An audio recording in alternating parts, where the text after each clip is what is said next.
Am I the host or are you the host? Oh, sorry. I already said, here we go. So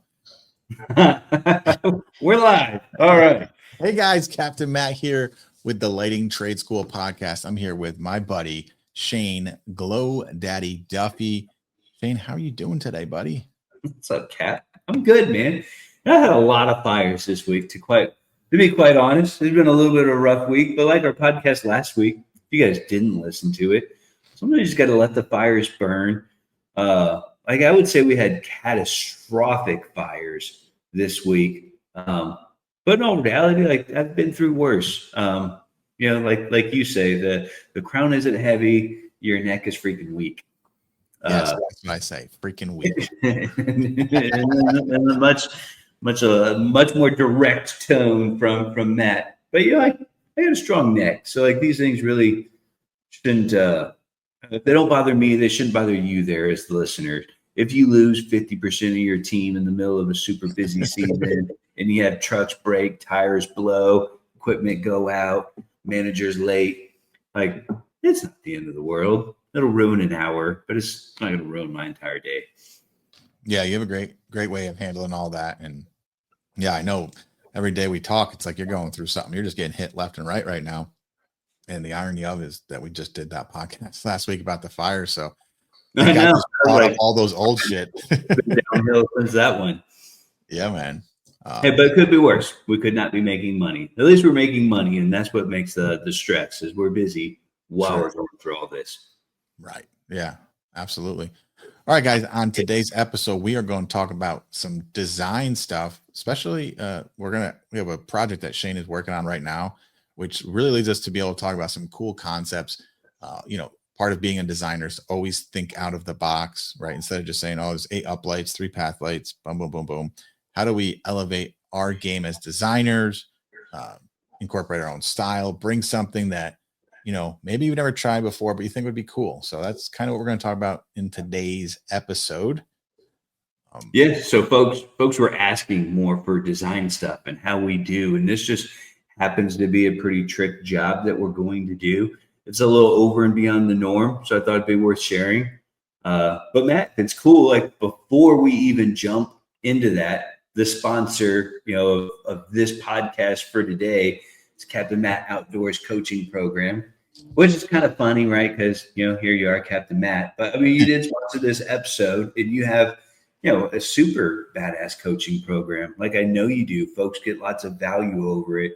You've spent a decade learning and paying for coaching services through Warriors. So like you're uniquely gifted. You've been a coach in another lighting, gurus, group for a long time because, right. Like, what you're doing. And I'd probably even say, I would say like that is your unique gift, Matt, is mentoring and coaching. Like you got a knack for it. I can tell you really love it and you enjoy it. You get a lot of energy for it.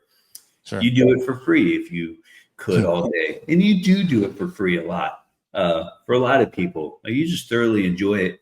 If you could, right, in 60 seconds, what is your mentoring program and why would anyone be interested if they're looking to elevate their game?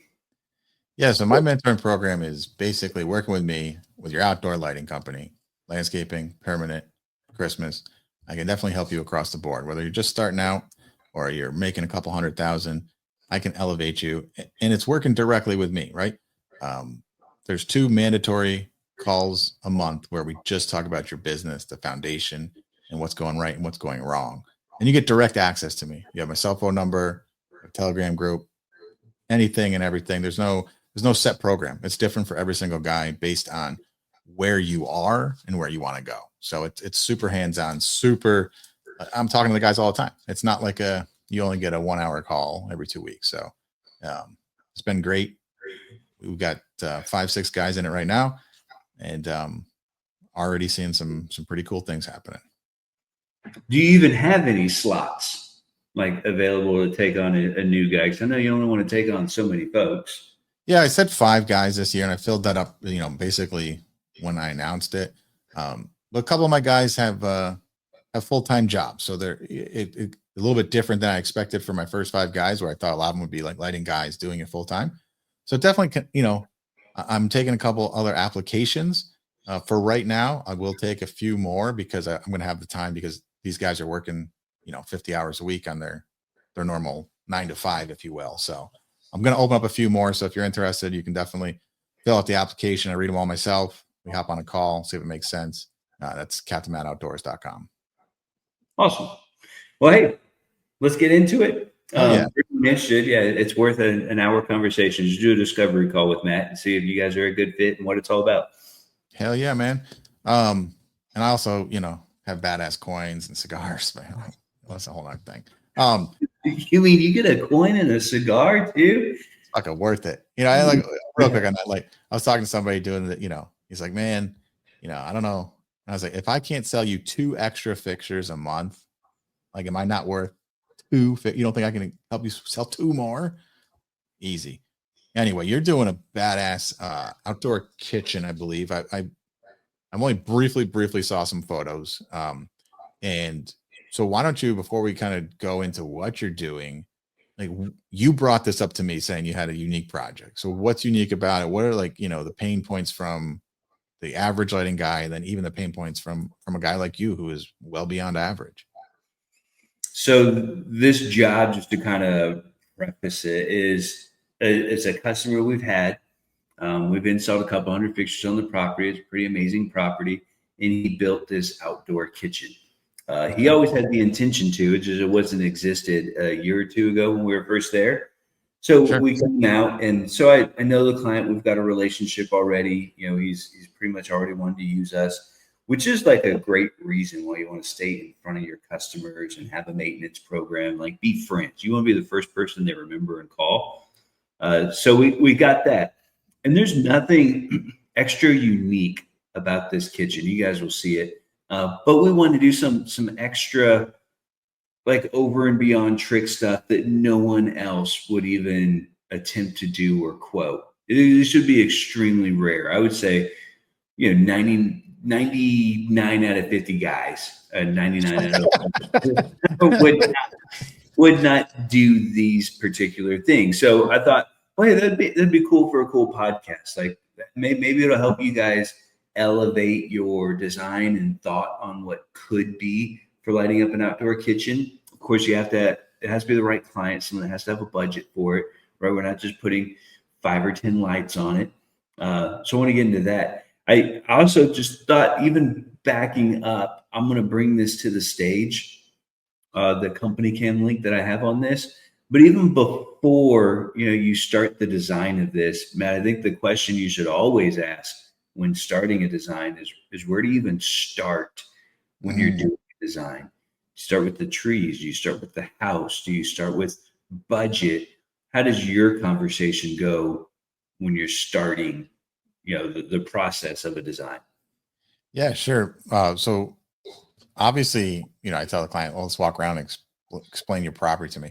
But the moment I look at their property, usually when I drive onto it, I mean, you can look in pictures, but I really want to know what's, like, the whole objective. What do I want this whole property to look like when I'm done? So no matter what small section we may start with or a large section, I'm already envisioning what's the whole objective here to make this property what I would want my house to look like.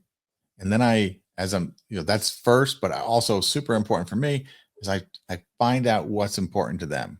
Like, just driving up, I don't have to ask them. You can usually tell. It's the most manicured, there's a statue, there's something special about the yard. And so in terms of a sale, I focus on that as well, in terms of, okay, this is my design objective, but presenting to the client, I'm going to kind of talk about that first, because it builds that connection there. Like, oh shit, he knows that's actually important to me. That kind of answer you're looking for? Or? Yeah, I mean, that's almost exactly what I'm looking for. I like to start with the viewpoints as well. What are the different viewing angles, different viewing points? Could be, driving by from the street.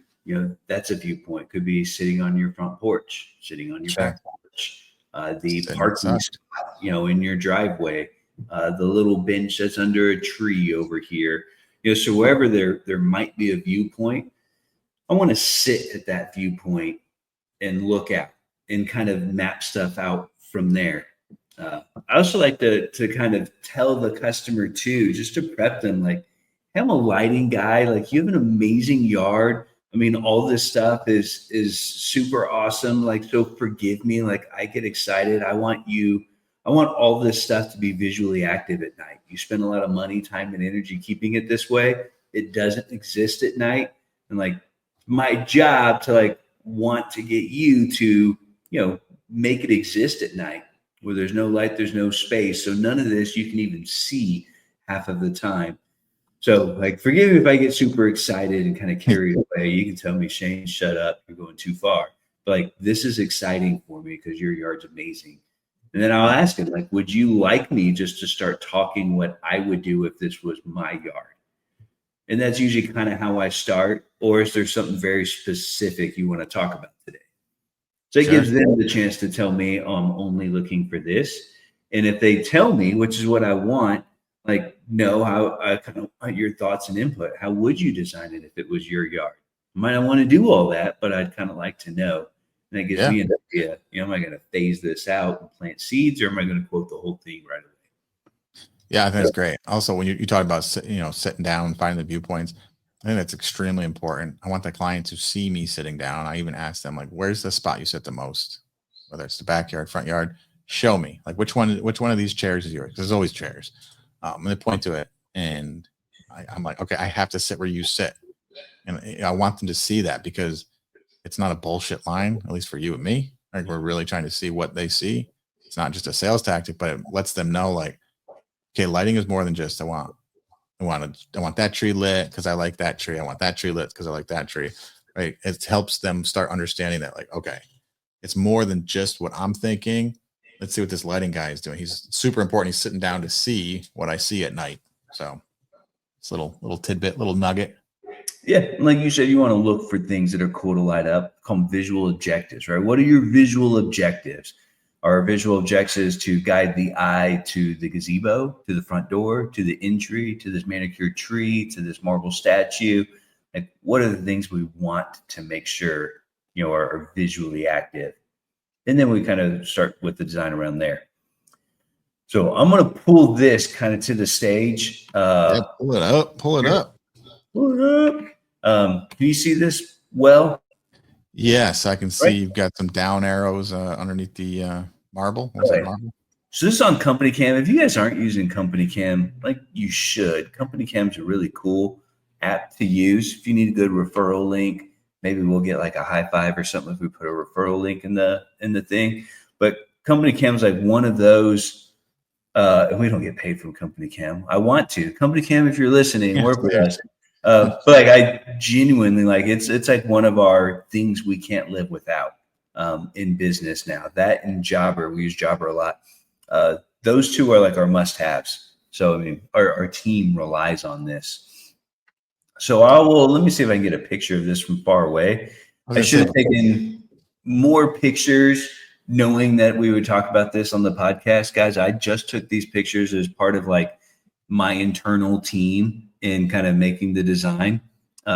So forgive me if it could be a little better. But as you can see, Matt, like, it's not big, right? He spent a lot of money. It's a nice tile roof. These are big, beefy pillars. The benches already existed. So it's really just these two walls and the roof. Gotcha. So yeah, I mean, for multi-million-dollar home, like we've seen bigger and better and more fancier. And I don't want to take away, right? Like, this is amazing. You spent some money. I was going to say, that's badass, bro. Come on, it's better than my backyard, right? But for having 30 fixtures on it, you might think like, holy smokes, that's insane. Hold on. Okay, let me slow you down a little bit. You just said 30 fixtures, but before we go to 30 fixtures, what Shane is doing, you were there. What do you think the average, or before you really learned design, would you still have done 30, or like what would you have done? Like what, or if your competition, the landscaper, like what would they do? Would they be at 4 fixtures? Would they just hang bistros and be done? Like what, before we get into yours, let's kind of go through that thought process so that these guys can understand maybe where they are to kind of elevate their mindset on design. Yeah, so if that's a question for me, well, I think most people Yeah. would just put bistros in the middle. As a matter of fact, it's funny you said that. That's what the customer asked for. Like, hey, can you put bistros? We already bought them from Costco. I was like, well, yeah, I could, Mr. Homeowner, but I mean, that'd be really lame. Like, yeah, you spent, I think I guessed you spent 70 grand, on making this thing, and you want to put $50 worth of Costco lights up. Like, well, that would be really lame. And he said, well, we want hooks in so we can take them up and take them down. I was like, well, how about you just light it so you guys enjoy it year round every night looking at it? It's like, well, what would you do? And that's what kind of started the conversation. So most folks might put some like just lights, some sconce lights or something on the pillars, which would be impressive because that's not easy to do. That's it takes some skill to be able to get wire to those. Yeah. And they might put, a downlight or something in the rafters. Maybe. What would you say the average person would do? Bistros. No, for real. I'm not. I think most guys are gonna show up to this, look at it. Oh my God, there's so much wire hiding. Yep, I'm glad you got those Costco bistros, and that's what I know. I mean, because I see these things, and everyone has bistros underneath these damn things. So you got that same call to add bistros, which you could have just closed that job and made whatever $2 grand or whatever the hell you're going to charge to do bistros in here, but instead you let the Glow Daddy kind of take over and put Shane Duffy in the corner and let Glow Daddy talk, right? Yeah, and we just kind of spitballed some ideas, and he really just kind of like everything I was saying. So we put in a quote for it. So let's kind of go. I think I drew some arrows. Can you see my mouse right here, Matt? No. Oh, yep, I can now. Absolutely. See my little mouse. Okay. So I wanted to put skyliners. He put gutters. I gave him a contact to a gutter guy, and he did install gutters. So, which if you guys don't have a good referral network, you should have a gutter guy that you refer folks to, and he refer folks to you. So you're saying you had him put gutters around here, like there's gutters that are where that fascia board is, or right underneath the tile? Okay. Exactly. So these arrows are where these skyliners would go. So there's only really two ways you could do it. There's putting one in the middle, lighting it up, or better, I like two. One, because twice as many fixtures, but two, because it looks better, right. Striping, this going along with the lines of the architecture, highlighting that. It's going to be a little shadowed in the middle. It's going to look way better. So that's 8 skyliners just right there, 2 on every, triangle. Yeah. Awesome. Now, why would I like the roof? That would, I think you like lighting roofs a lot too, right? But if you look way up here, like that's his driveway, that's where he parks, looking over, well, that's a viewing angle. There's a big patio behind us as well, master patio. You could see this rooftop from where they eat, that's a viewing angle out the window. So like there's a lot of viewing angles that could see this roof. You can see it from pulling down the street. You see this. So like the roof should be lit. It's a cool roof. If it was an ugly shingle roof, I probably really wouldn't care so much. Like barrel tile roofs look freaking cool lit. Don't you take on, we have all shingle tiles or all shingles up here. So just chill saying you wouldn't light up the shingles, bud. Well, maybe you would like the shingles. Shingles just seem lame. They're not on high-end homes in my area. It's either metal roofs or tile roofs. Well, even on the shingle roofs, because that's what we have out here. Like we don't have any tiles because of the freezing, thawing. They just break. No, I don't know. I guess it must be a Southwest kind of thing. Yeah, no, it looks badass. And but it also, even if you didn't have a viewing angle in a different area, lighting up that roof or any roof, it, like I like to say, it creates that third dimension right from the top. So often, you get on the front of homes, right? Front of home is lit up, all uplit. But it almost looks like a 2D, like a cardboard cutout, because there's no depth to it. So it's a great way to add depth. But that is a badass roof. And I'm going to go over the inside. I was just say, Matt, I don't think I pulled up and prepped. Why turn the page to the inside? I don't know if you can pull up the Illuminati Club Lounge photo access and look up Mariner or even Casita. It'll better show kind of my idea for the inside. So on the inside, I actually changed it. So, I should readjust these arrows, but these blue arrows are what we call the Mariner fixture. It's a little 1-inch well light. So you drill it up into this beam, and the light is flush with the beam. So we're going to have 3 on every beam right here. So we're going to drill in, we're going to run the wire in the top. It looks really, really badass. Now we're going to take it a step further. We're going to run those and we're going to have it on a switch. So the yellow lights will be on their own switch and the blue lights, the Mariners, will be on their own switch. And we'll put the switch on the back of one of these pillars so they have full control. Because the Mariners, you don't need on every night. That's kind of like, no, I'm under here. We're cooking, we're chilling, we're serving drinks, and I want more light on the countertops. So that's what they usually leave them on. They end up leaving them on anyways. Yeah. But the idea of the light switch, no one else does that. And then we wanted to light up the volume of this ceiling. Now I had 8 drawn here. We ended up changing it to 12. And there's going to be 4. Timeout. I took over the screen by accident here. So you want to show I got the Mariners pulled up. You want to Oh yeah. Dope. So that's exactly what. So this was a half finished job. There wasn't completely finished. But yeah, the Mariners are drilled in to the beams there. Yeah, it looks badass. Let's see. Exactly where I got the idea from. So you can see, 2 of them hanging out. That's where I said it wasn't finished. Oh no! Cool. All right. Awesome. Oh yeah. And then this one is finished. But yeah, this is 3 just like I have. It's almost the exact application of it. Cool. All right. So, perfect. And then pull up a casita picture. I'll remove back to mine. There's a folder that says casitas and pergolas. Okay. And I'm looking for a good Enlightener picture. So I'm on it right now. If you want to Enlightener. Maybe? No. No, if you go to the big one, that one right there. Oh. This one? Yeah, that one. Okay.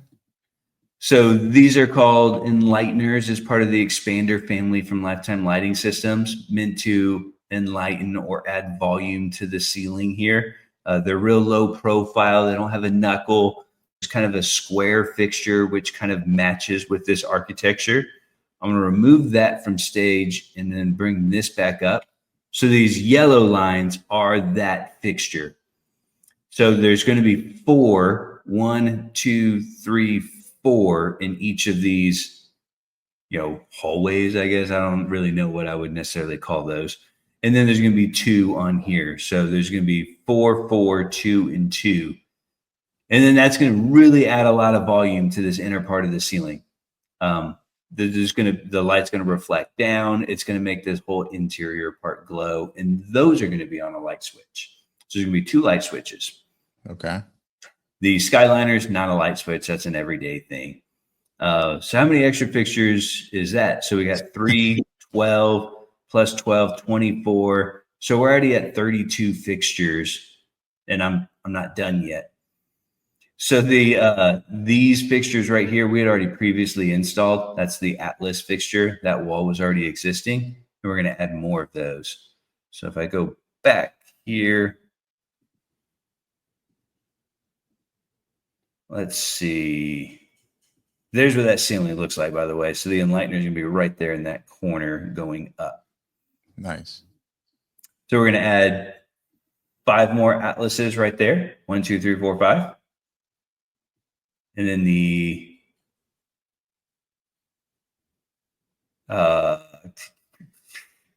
okay, so now the very, very custom stuff I'm going to do right here on this. And Matt, I just telegrammed you a picture a second ago. If you can add that, I'm going to show you. So I was going to do something a little extra cool, just because I want to try to do it, just to see what it would look like on this job. Hey, before you go on, I just put one in. Oh, I guess I took over. My bad. Oh, I guess when you drop them in, it takes over. There is the Enlighteners too under a similar roof. It's kind perfect. Fine. Yeah, that's almost exactly what it's going to look like. That is not almost. That is the exact thing that we're working on. Okay. Yeah, super cool. Did you you want me to drop in? It's a kind of like a sconce light. Is that what you're looking for? Yes. Okay. So yeah, if you want to add to the stage, I'll talk about it right now. But I'll go back. So let's remove that from stage and bring this back up. So on here, he has these weird, like low benches. He wanted like a normal, like almost like a porch light type of a light fixture there. I was just like, man, like that would look really, really bad. Putting that there. Like it's just a weird, awkward, low spot. So what we came up with on these corners, you can see the PVC coming out. No? Yes. I don't know. I don't see your mouse or anything. Maybe I'm being right silly. there. Oh yeah. Okay, my bad. Yeah. Yep. All right. So the PVC coming out, it was meant, for high voltage wire to be ran to put like a normal type of a column light there, like you see on gates, I guess. Sure.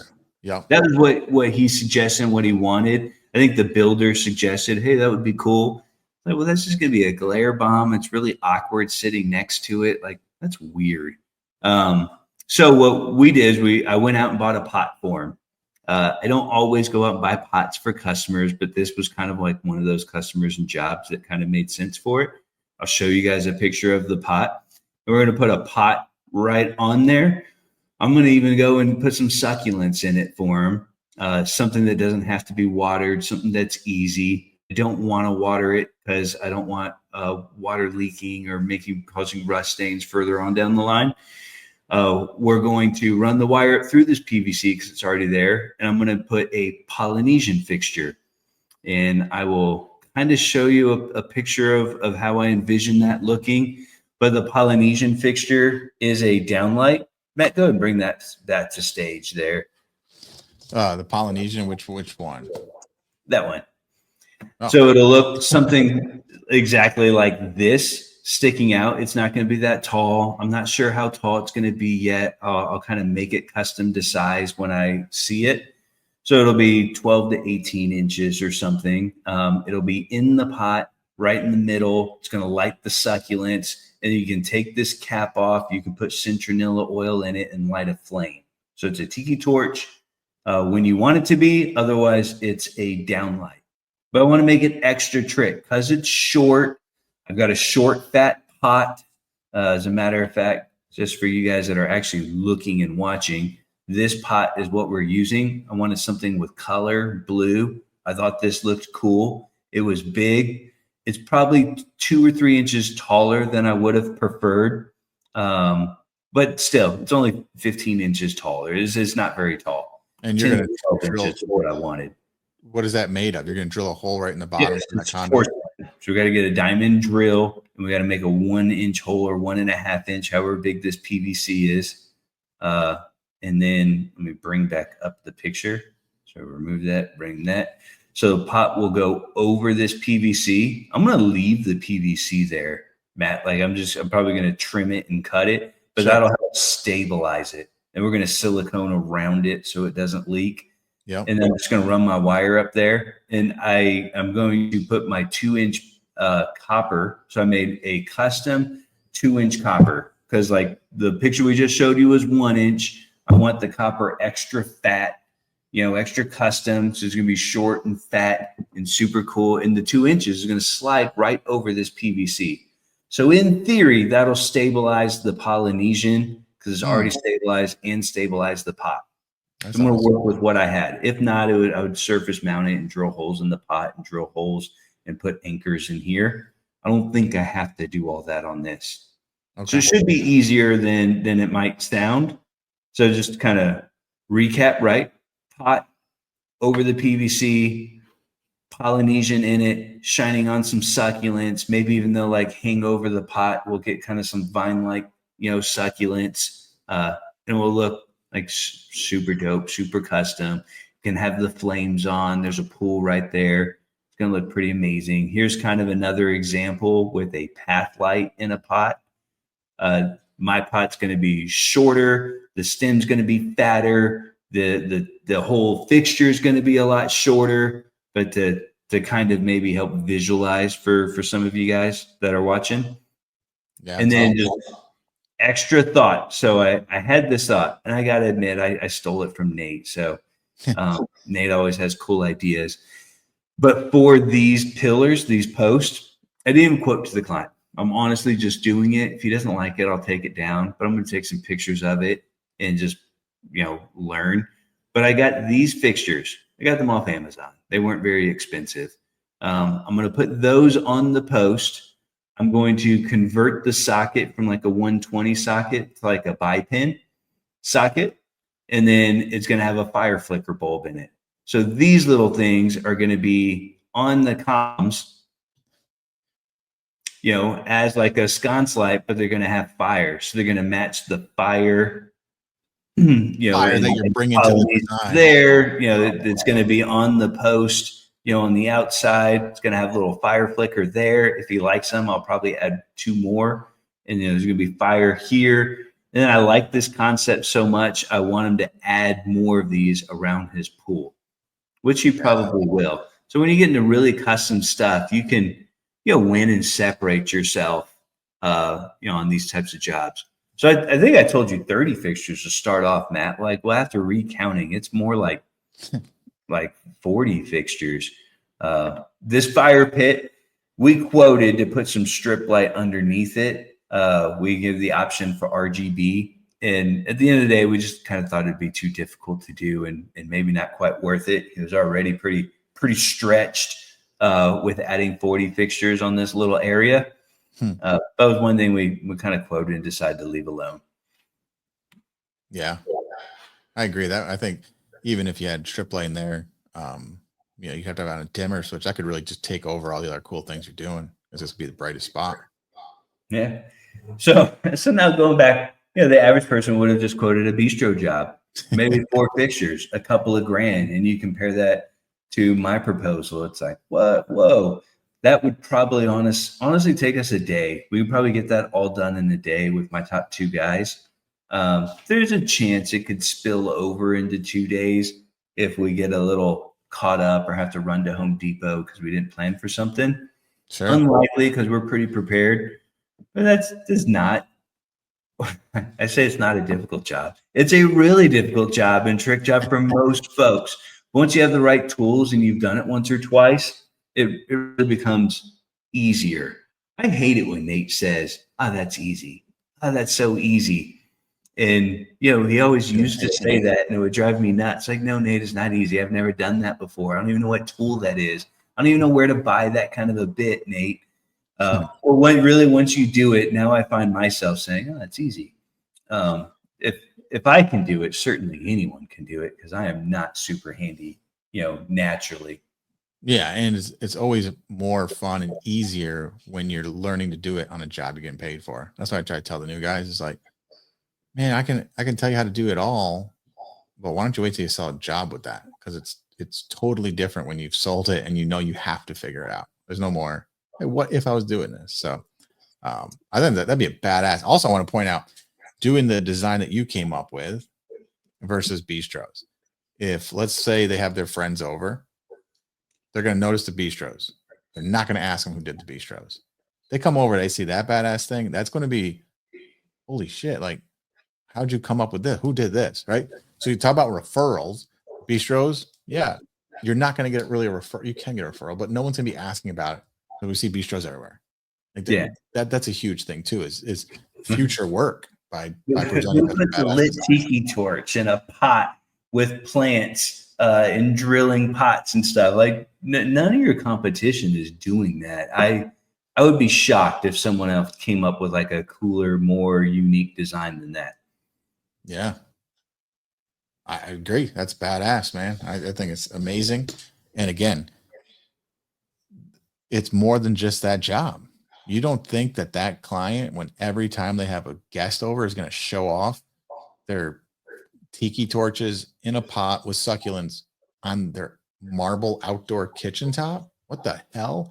Like, everything about that, they're going to want to, that's something they're going to be proud of because they realize most people don't have it. So just awesome. And just keep in mind, guys, it's not just about that single job. Like if you do badass work, word gets out. Well said. So, hey, if anyone likes this content, please give us a like, subscribe. If the 10 of you guys that are actually watching make a comment, hey, we want more of this, we want more of that, let us know. Because if you guys like these design talks, well, I do these all the time, between me and my team. Even if it's not an install we're doing and it's just a quote I did, like we'll go over this if people get value out of that. Yeah. Hi, Alex. Hi, Chris. We know those two watch religiously. We appreciate you guys so much. Also remind people, lightingtradeschool.com. We do these weekly calls. We do them on Wednesdays. We do it for an hour. We all chat. All the guys come in. They present hot seat, talk about what projects you're working on. It's $47 a month right now. So stupid. Illuminati Lounge Club. Find us on Facebook, lightingtradeschool.com. Check it out. I got nothing else. You got anything else to share, say, whatever? Nope. We're good. Yeah. Oh, yeah. All right, guys. Get out there and make some money.